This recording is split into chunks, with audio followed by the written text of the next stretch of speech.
This is a 5th generation iPod video. My dad bought this iPod on eBay around 2006 or 7. While he did have to replace the battery, it worked well enough, and this iPod wasn't decommissioned till a few years later when he got an iPod Touch. That said, it has been almost 20 years, so today we're going to try and modernize it a bit.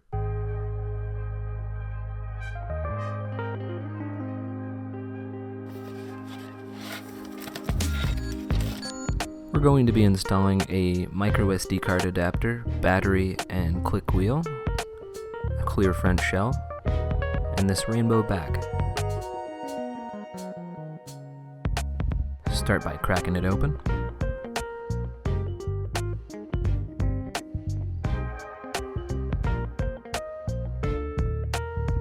Detach the battery.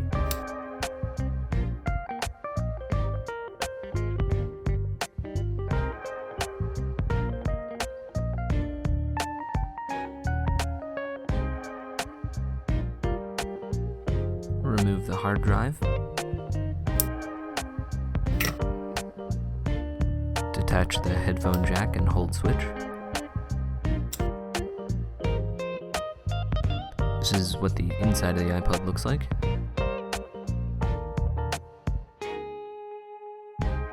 This one gave me a little bit of a hard time. Turns out it goes from left to right. There are a total of 6 screws to remove the front panel.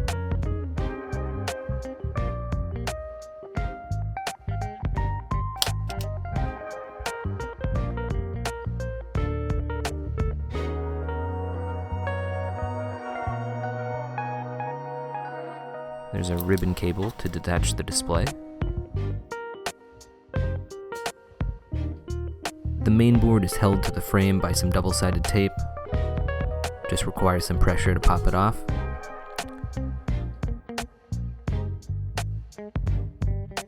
Don't forget about this little piece of tape. That's a ground for the board. And this little tab on the side wasn't sticky anymore, so I had to tape that down, which you'll see later.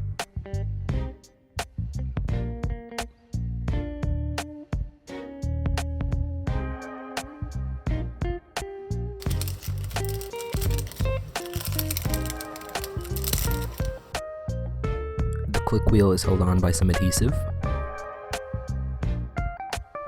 The connector at the bottom was a little dirty, so I just cleaned it up a bit.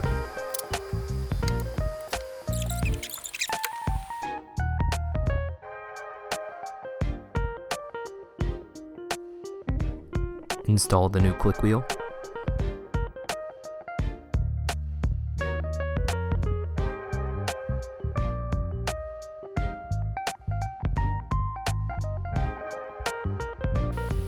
This is that tape I mentioned earlier.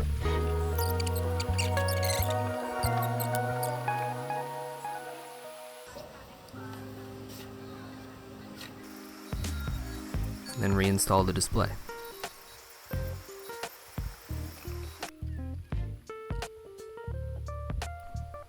Next, I'll install the new front panel and replace the screws.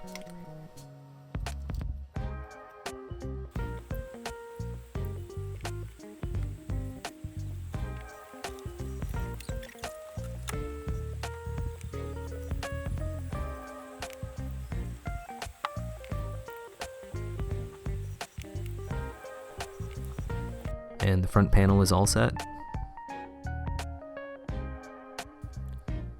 I'm going to skim through the back panel portion. It's fairly simple. You're just transferring the hold switch, headphone jack, and 30-pin bracket to the new back panel. There's a total of 6 screws and a little bit of double-sided tape. Basically, you just make the new one look like the old one.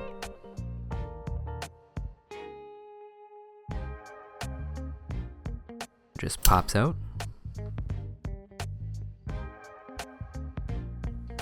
And goes in the new one.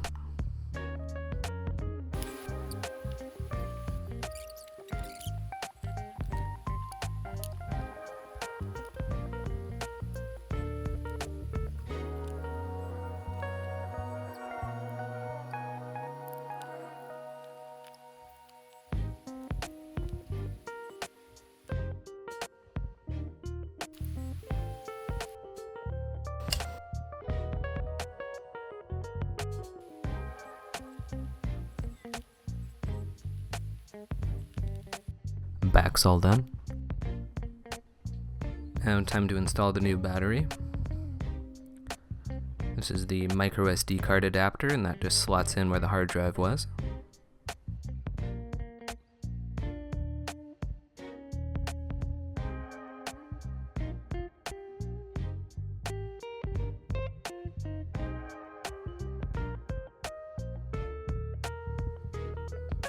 Do a quick test, make sure it boots.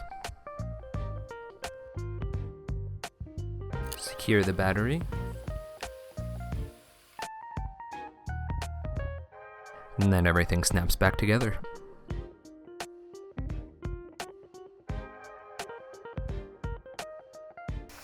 And it's all done. Overall, I'm really happy with how this turned out. I purchased everything in this video from a website called Elite Obsolete Electronics. I definitely recommend them if you're looking to refurbish or modify an iPod. Let me know what you think in the comments. Be sure to like and subscribe, and I'll see you next time.